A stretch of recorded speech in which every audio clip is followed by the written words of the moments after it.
Welcome to Let's Talk. Here we will focus on the hustle, the juggle, and everyday struggle of small business. About their everyday struggles, stresses, and ways they have been able to overcome the challenges of running their business. We welcome questions and comments, so please feel free to email us at admin@PlemonsCPA.com. We hope you enjoy, and above all, we hope it helps.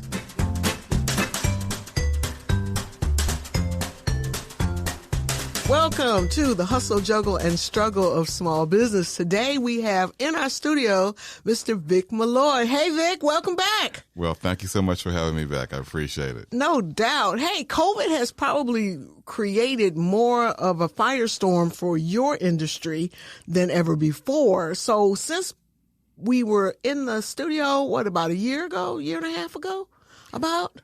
It's crazy. I think the last time you and I had the opportunity to be face-to-face in the studio was right before the lockdown. So we had just completed our annual San Antonio Mayor's Cup, recognizing high school students who competed in the Cyber Patriot program. Yeah. And we had an in-person event. We had over 600 people. Woo-hoo. And it was that Leap Day year in February. And unfortunately, we've now lived with the aftermath of this pandemic. Yeah. Protests, politics, and all kinds of other problems and opportunities. But yes. Well, let's talk a little bit about the cybersecurity issue because, it was prevalent and predominant prior to COVID. I'm sure it's escalated in many different ways now, but as a small business owner coming out of this, what are some of the things that they need to look for, be aware of? Certain things I know have changed, obviously, but talk about what, they need to be looking for now, quote unquote, post-COVID, or since things are starting to open up again. Well, what happened after COVID and the lockdown, we were forced to take what we were going to do over a decade and compress that down to a matter of months, which is this concept of remote work. So in the past, where we had a large reliance upon brick and mortar, large companies, the world, and as we knew it before COVID, was collapsed to a remote workforce construct. So when you're in this remote work construct, you're now having to depend upon cloud-based services. So cloud-based services is just simply, it's not a reliance upon infrastructure that you as an individual may own or have physical access to, but is it a dependency upon remote, distributed computing capabilities, storage capabilities, web services, client relation management, identity access management, human resources, everything. So whereas in the past you had all these things organic within a large business or even in a small business, now you had to rely upon web-based access, cloud-based services, and quite frankly, a lot of uncertainty and exposure to threats that were normally dealt with from a corporate perspective of looking at services or appliances or solutions that would protect a business owner, that would protect a company and their employees. So now you as a business owner, you need to run your own updates on your, believe it or not, web browser. If you're not keeping your web browser up to date, you're leaving yourself wide open because that's your window to the world and how you connect with your internet service provider and get that connection to those distributed assets and resources.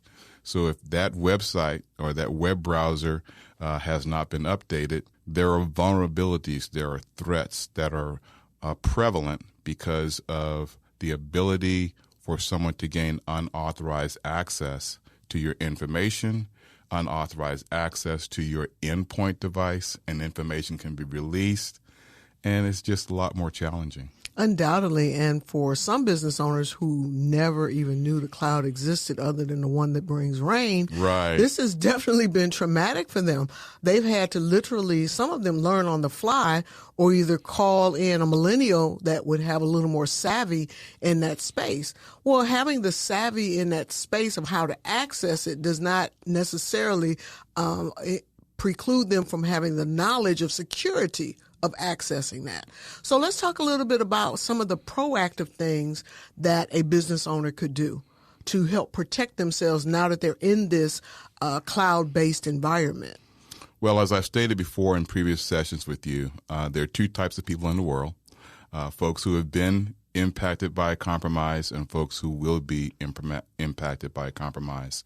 And unfortunately, we're dealing with the after effects of Hurricane Ida. Correct. So if you can think in those terms of a natural disaster and how it comes in and disrupts your ability to connect, communicate, transport, and be involved in day-to-day commerce and just, getting around, it's the exact same thing in cyberspace. So you have to protect yourself. And the first thing you do is backup. And you need to make sure that all of your critical information, all of your critical applications are readily accessible to where you have it on a storage device, and it's something that you hold.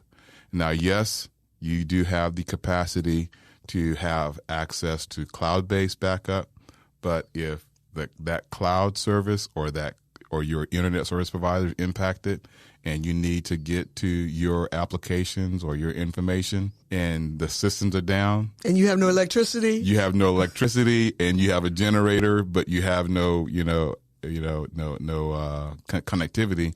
It's always good to know you have a solid backup on hand. And even more recently, it was disclosed that there is now a new vulnerability that when you connect your backup devices to your endpoints or to your system, and your system is connected to the internet, there is a vulnerability that's been circulating that will now wipe your backup device. Ooh. So that's the sophistication and the danger that's going on. So the advice from the Department of Homeland Security and the Center Cybersecurity for Infrastructure for Security and Agency, CISA, is to disconnect all of your devices from the internet and then do the backup offline and then reconnect and then disconnect your storage device. Mm. Then that way you're protected, because right now there is no workaround to protect your offline storage device. And once again, updates. It's important that if you're still, unfortunately, a business owner and you're using Windows 7, let's just say that you're leaving yourself wide open to no support from Microsoft. You're leaving yourself wide open to vulnerabilities that have not been patched.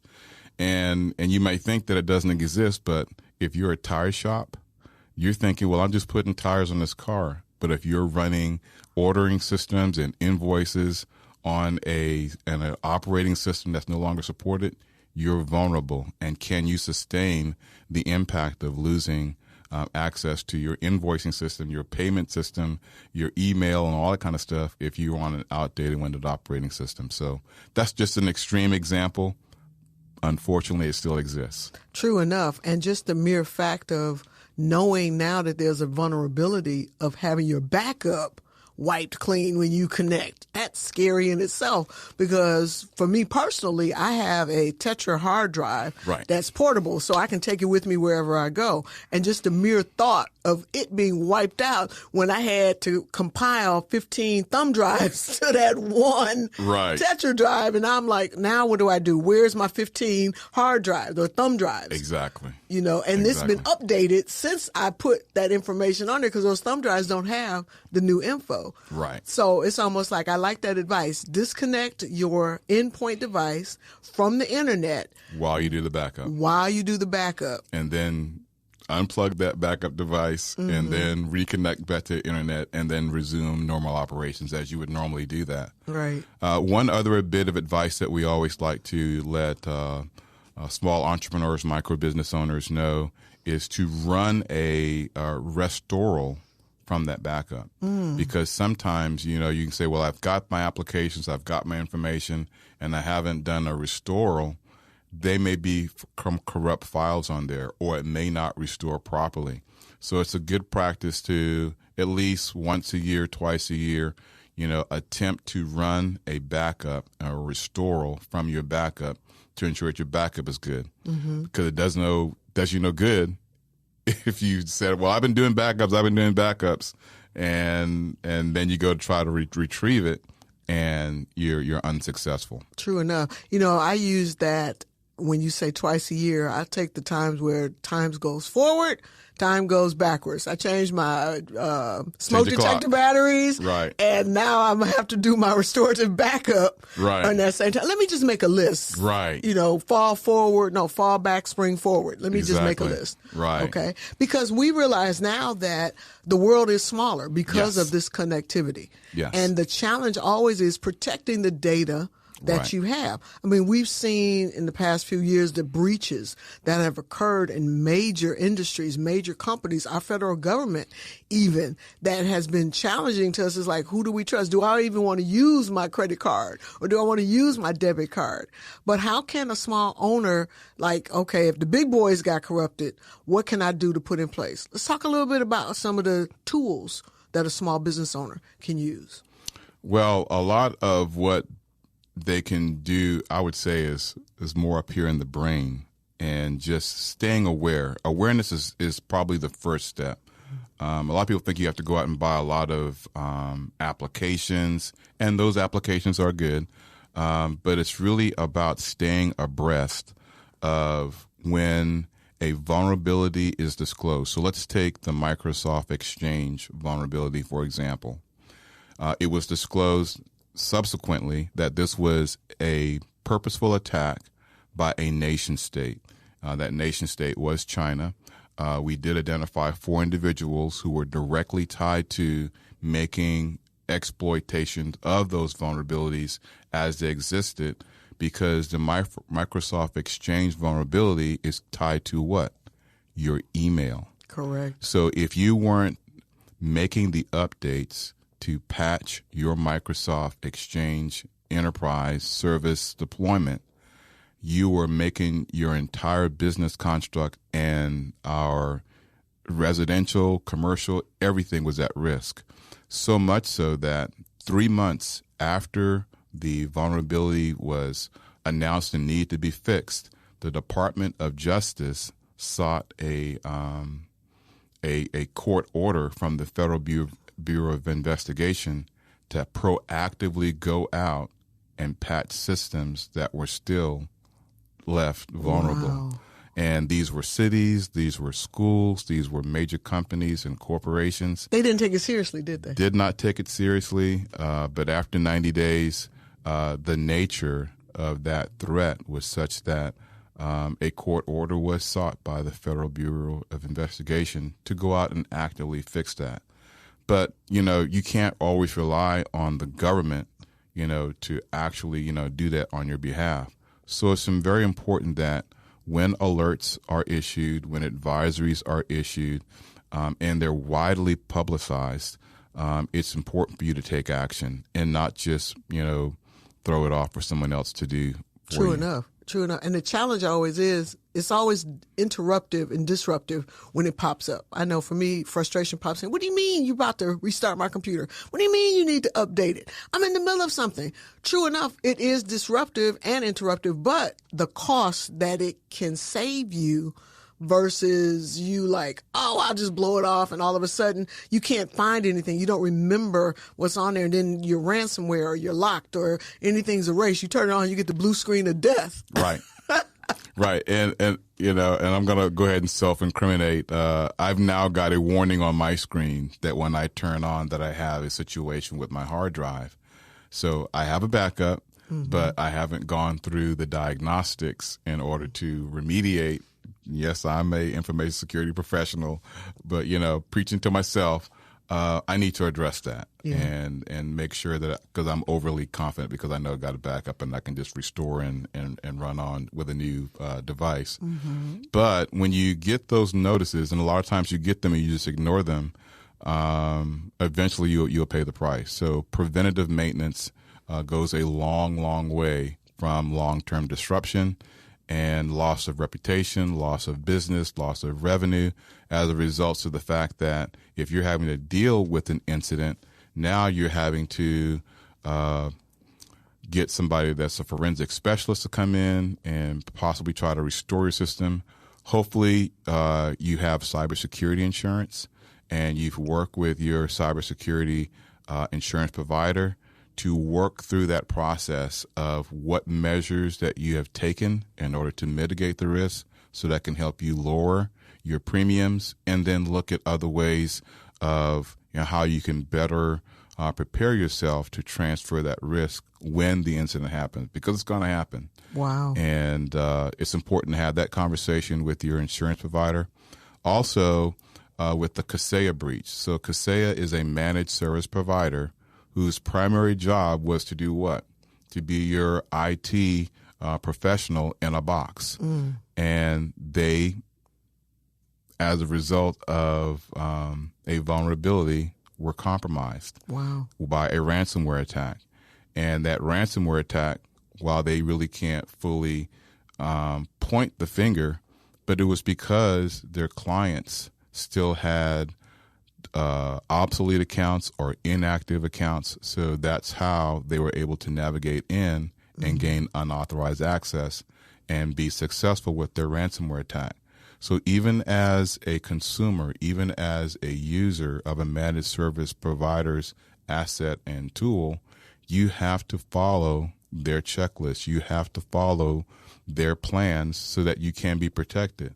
Unfortunately, I think what happens is a lot of times people will invest in a cybersecurity solution and they think of it like the Ronco thing of set and forget. Mm. And unfortunately, if that's your mentality, then you need to shift that thinking in that it is a continuous vigilance, always being mindful of what if this, what if this, what, and think through that process of how you're going to survive and fight through that contentious time. So we have Chris here, and we'd like to talk about your post-COVID business update. What's going on, Chris? Well, think about it as in any life-changing event, you're going to need to sit down with the proper professionals and remind them or let them know what's going on in your current situation. So I always say you need to reconvene with professionals about the reopening to make sure that you refocus and revisit and review all the different items that you had going on. So your business may have changed dramatically over the course of the last 18, 24 months, however long it's been now, and they need to know what's going on.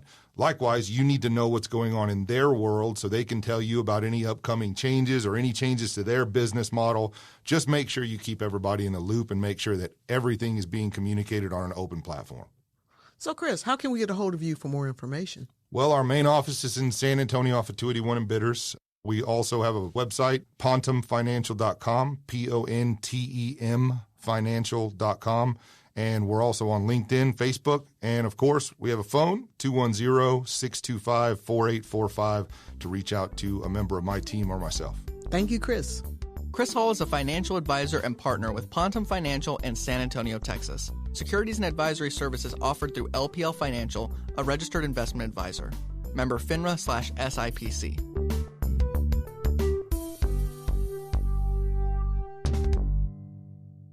Disaster preparedness is so necessary now because disasters come in many forms and fashions. They're just not natural hurricanes or natural thunderstorms or things like that. You could have flooding in your place. You could have anything that occurs, and you need a disaster prepared plan to assist you in getting your mind regulated to go like, okay, what are my next steps? Right. I can't do A, so what's B, C, and D? And a lot of small business owners are so busy making the donuts, they don't think about that prepared plan, that disaster prepared plan. And this Labor Day, this is when this podcast is being created, Right. is an excellent time to take a moment and sit back and go, okay, I need to stop making the donuts and let me look at where am I at in my preparedness for a disaster. Right. And it's not just with your business, it's also with your life as well. Right. But you have to be prepared. So what are some of the components in a disaster prepared plan a business owner should think about? Right. So I would say, in addition to this being Labor Day that's coming up, this is also Insider Threat Awareness Month. So there are two types of insider threats. There's the intentional and the unintentional. And those are things that you have to account for, and that's people that you're working with, yourself. You can be an insider threat by doing something unintentionally that allows someone to come in and gain unauthorized access to your account. So one thing you could do unwittingly is if you've administered user access to your endpoint devices, and let's say you're that donut shop owner, and the account that you've given your sales admin or your sales clerk to register and ring up sales is a privileged account, that means that they can add, modify, and change software, applications, data, and so forth in your business. Then that means that they can install software into your environment. And if you haven't trained them or if you have not informed them, that's an unintentional insider threat that you've opened yourself up to. So security awareness training is very important, that you provide that to your workforce and you provide that to yourself so that you're very prepared that, yes, phishing is a threat, vishing is a threat, smishing is a threat, but it's also, those day-to-day operational things that you do with all the expediencies of trying to get things done, but you have to do things right and do things in a secure fashion. Another thing you want to consider is vendor risk management. So a lot of times you're dealing with partners who are coming in to help you. You should go ahead and ask them the question, how has your company prepared itself in the event of an unforeseen disaster or a cyber risk? What is your company's posture and how you protect your information? I always like to replay the whole situation that happened with Target. They were victimized because of the heating and cooling company that was coming into their organization. They weren't patching their systems. So when that heating and cooling company connected to the Target system, that allowed that vulnerability or that access point to transition to the points of sales vulnerabilities that were in Target. Wow. And then that's how they exfiltrated all of that client information. So the Target breach wasn't so much a failure of Target, which they did have some vulnerabilities that they didn't fix, but it was a result of a relationship of a trusted connection that was allowed into their infrastructure. That's scary. That makes you not want to have nobody in your business connecting to your Wi-Fi, to your server, to anything. But the question does beg to be asked, how do you approach a vendor without souring the relationship?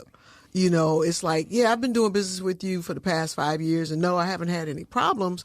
But like you said, there are two people in the world, ones who are going to be compromised and one that have been.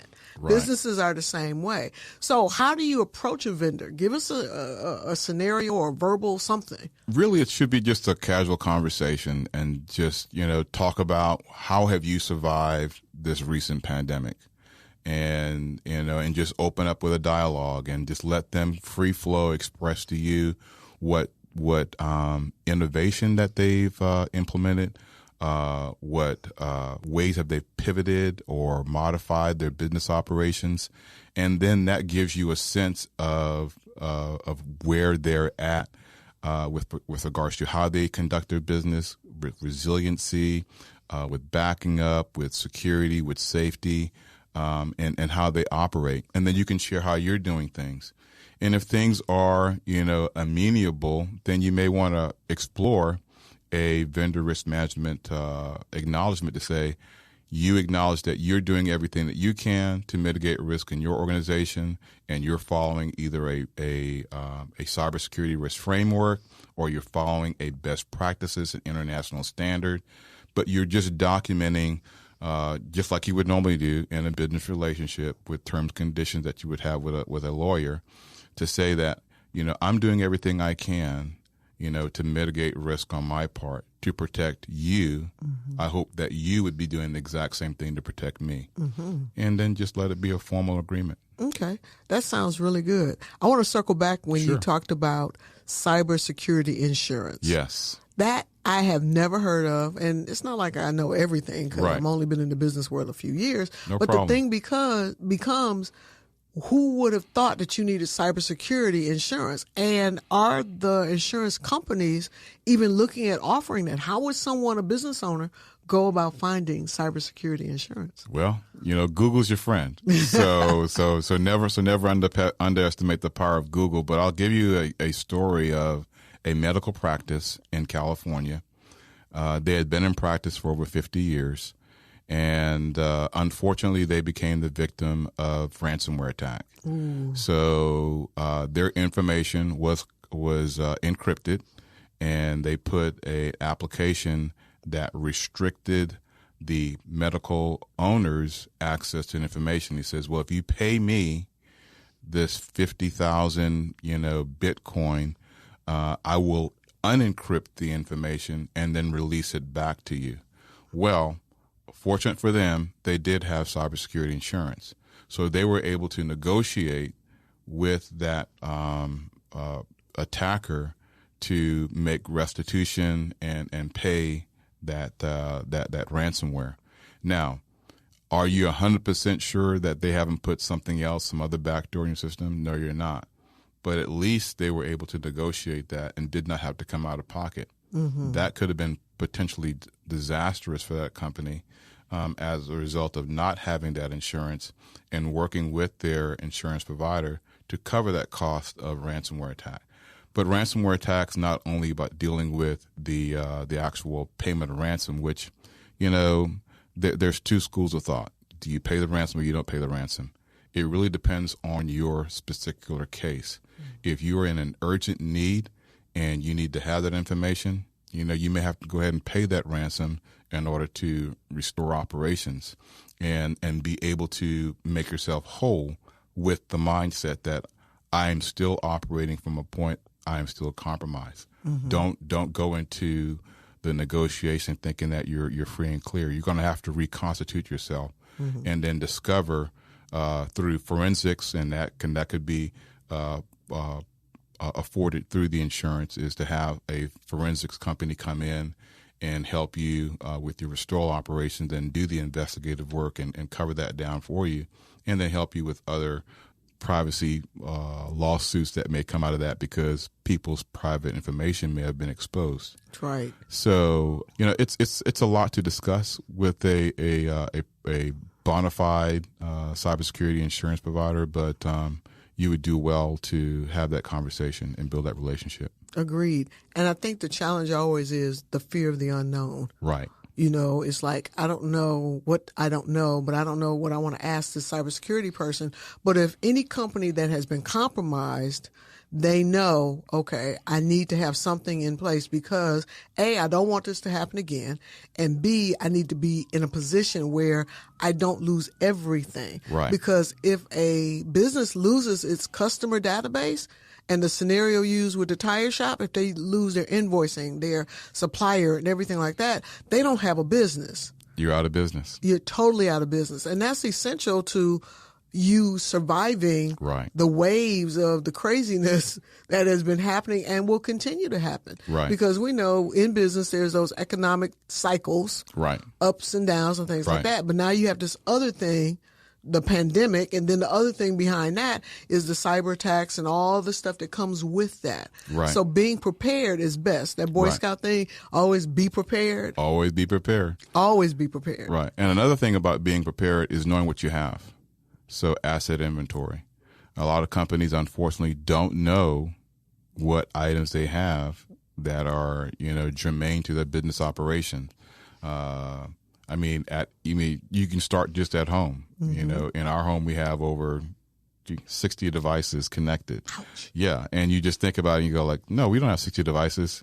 And then you actually pull up the listing and you see you have a smart thermometer, you have a smart ring, you have the smart TVs, you have the kids' gaming systems, you have your wife's, smart devices that she's connected. You got smart lights now. And so you have all of these Internet of Things that are connected in your home. Well, think about your business.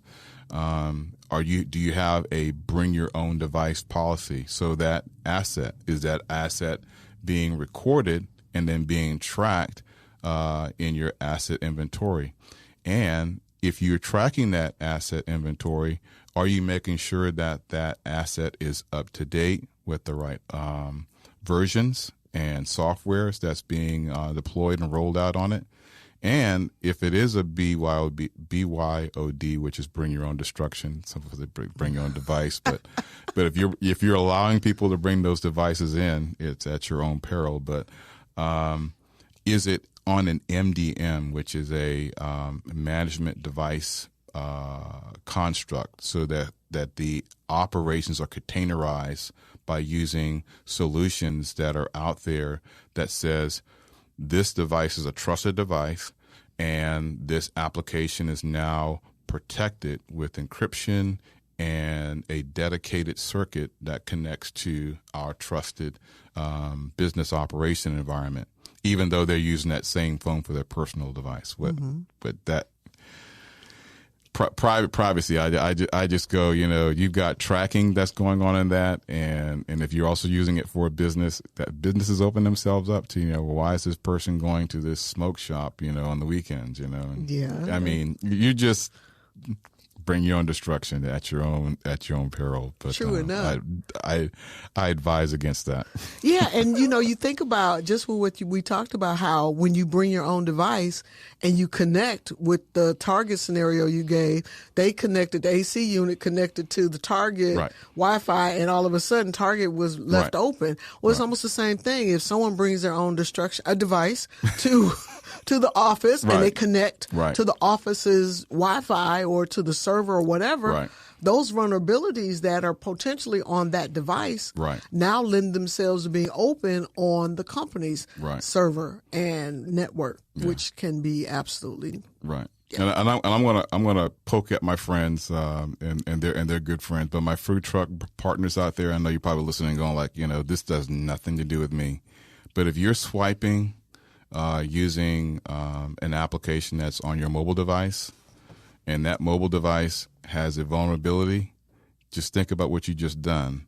So now you've got payment card industry requirements and standards to whereby you have to protect that transaction in accordance with industry guidelines for a transaction of a sale. And if you're on a device and that device that you have you use personally and you've got vulnerabilities on it, you are potentially opening yourself up to a lawsuit in which, if there is a leak of personally identifiable information in which all of your transactions have been exfiltrated off your phone because of a vulnerability that's on your phone, can your food truck business, survive that kind of lawsuit?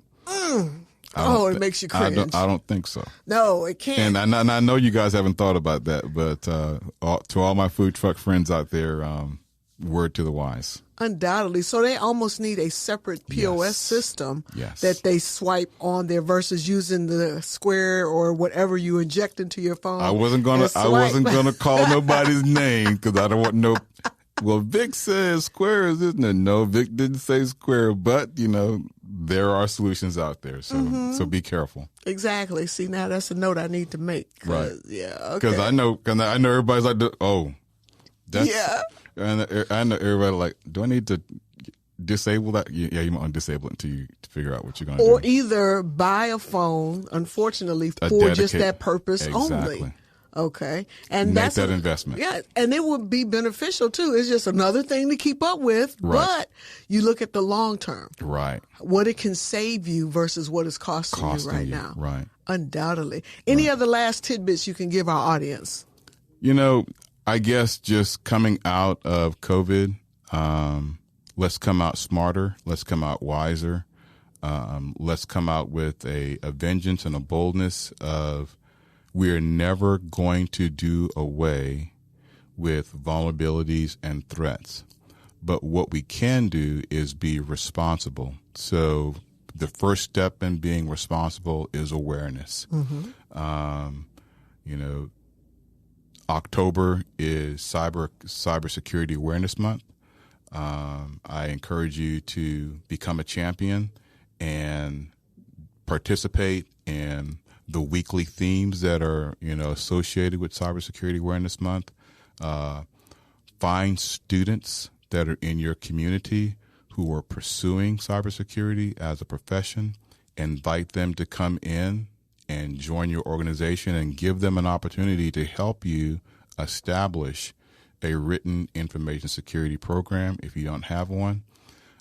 Become a mentor, become a coach to encourage the next generation, because they're the ones who are building this new construct. So if you think about the way we conduct business today, I dare say a lot of us digital immigrants grew up with iPads, but our digital natives grew up with iPads. They grew up with this new ubiquitous technology-infused society.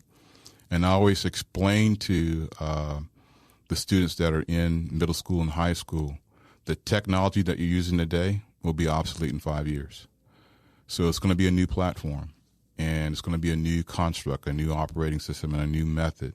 So to the degree that you can learn a coding language and understand what the vulnerabilities are and how to protect yourself from it, and don't give away your liberties in the name of, everybody else is doing it.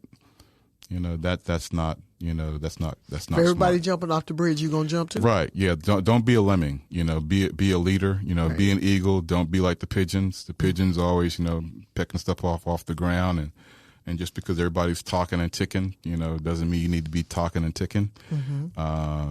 Be aware that whatever you do in a digital space is forever.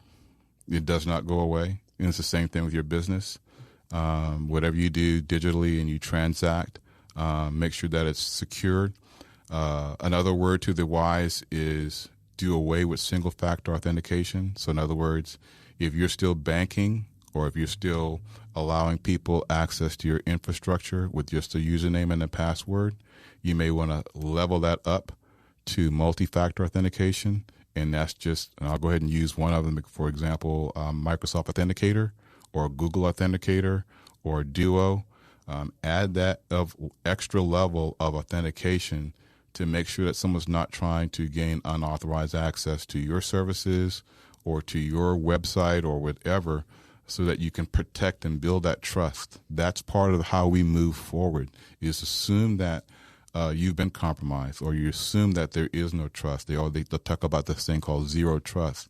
But it really starts with the human carbon factor.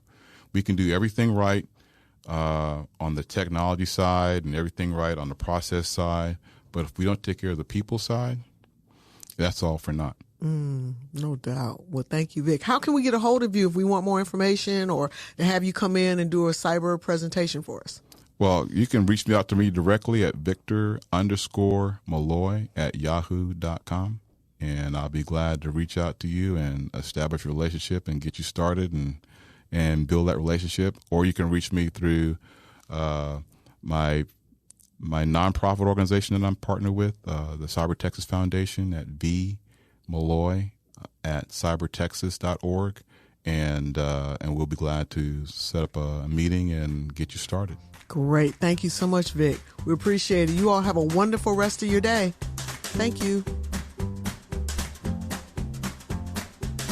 For more information about any of our guests, or if you have questions and comments, please email us at admin@PlemonsCPA.com. And don't forget to check out our website, PlemonsCPA.com, for upcoming events and workshops in San Antonio. David B Plemons CPA Inc. is providing this podcast as a public service, but it is neither a legal interpretation nor a statement of David B Plemons CPA Inc. policy. Reference to any specific product or entity does not constitute an endorsement or recommendation by David B Plemons CPA Inc. The views expressed by guests are their own, and their appearance on the Hustle, Juggle, and Struggle of Small Business podcast does not imply an endorsement of them or their concepts or any entity they represent. Views and opinions expressed by David B Plemons CPA Inc. employees are those of the employees and do not necessarily reflect the views of David B Plemons CPA Inc. or any of its officials. You should always consult your own investment advisors, attorneys, and accountants before making any decisions concerning your financial matters. If you have any questions about this disclaimer, please contact our office.